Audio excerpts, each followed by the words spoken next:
Sí, la verdad que, hombre, la idea que vamos, ganar, porque es lo único que vale. Somos 6 equipos y el que gana todo pasa. Y la intención es ir a los Juegos Olímpicos, no hay error posible.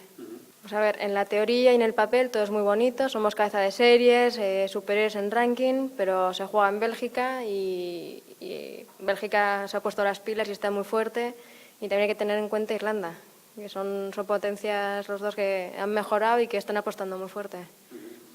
Bueno, pues la preparación ha sido muy buena, hemos estado desde enero a tope con muchos partidos y físicamente el equipo está rindiendo muy bien por encima de otras competiciones y yo creo que ahora ya es mucho psicológico. En los partidos te van a exigir corazón más que técnica y la táctica va a contar lo justo para neutralizar al rival, pero al final es la fuerza lo que va a hacer que estés o no estés. Es muy difícil, es muy duro y es una presión muy grande, sobre todo cuando eres cabeza de serie y sabes que o ganar o ganar. Y el tema está que esta competición juegas 5 partidos de grupo y puedes ganarlos todos y pasan 2 a la final. Y si pierdes tu final contra el mismo que has ganado, da igual, estás en casa. Y bueno, hay que saber jugar con ello. No es la primera vez que lo hacemos, esperemos, o sea, estaría bonito decir es la última, pero el deporte es así.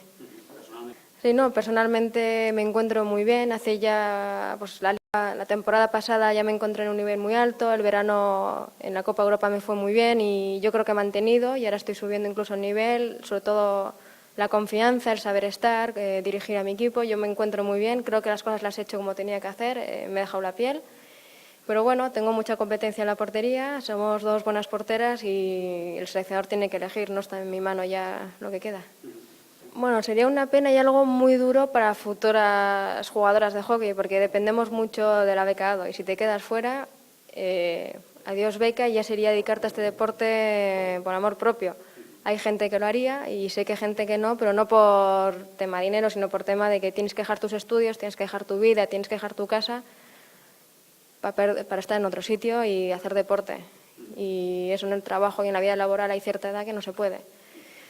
Entonces, bueno, pues aparte de eso, que los Juegos Olímpicos, yo siempre he dicho y lo repetiré y no me cansaré, es lo máximo que puede soñar cualquier deportista en lo que competir. No hay comparación con nada más. Sí, yo veo que es una competición que se disfruta mucho. Son los mejores deportistas de todos los deportes del mundo y estás a su nivel y no hay presiones porque no es clasificatorio. O sea, tampoco es un premio porque no vale decir, qué bien estoy, qué bien me lo paso. Quieres ganar, obviamente, pero no es el decir, es que si no gano pues va a pasar algo. Dices, es que si no gano tengo una oportunidad de mejorar, de aprender o de estar arriba.